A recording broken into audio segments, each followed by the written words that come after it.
আচ্ছা গাইস, তো লক্ষ্য করো ইলেকট্রন, ঠিক আছে, তো ইলেকট্রনের যে ব্যাসার্ধ আমি এখানে লিখি যে ইলেকট্রনের ব্যাসার্ধ হচ্ছে তোমার কত, 1.4 গুণ 10⁻⁻15।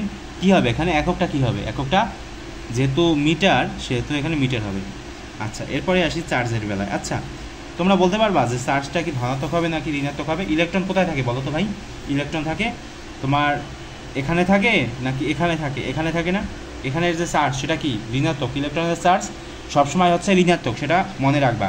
তো ইলেকট্রনের চার্জ হচ্ছে তোমার 4.8 গুণ 10⁻⁻10, ঠিক আছে, এটা হচ্ছে আমাদের চার্জ। এরপর কি আসে? এরপর আসে হচ্ছে তোমার ভর। তাহলে ভর কত হবে? ভর হচ্ছে, এটা হয়তো সবাই জানো যে 9.1 গুণ হচ্ছে তোমার 10⁻⁻31 কী হবে, কেজি, ঠিক আছে। এটা হচ্ছে তোমার ইলেকট্রনের ভর, চার্জ আর ব্যাসার্ধ, এটা আমরা জানতে পারলাম, ঠিক আছে।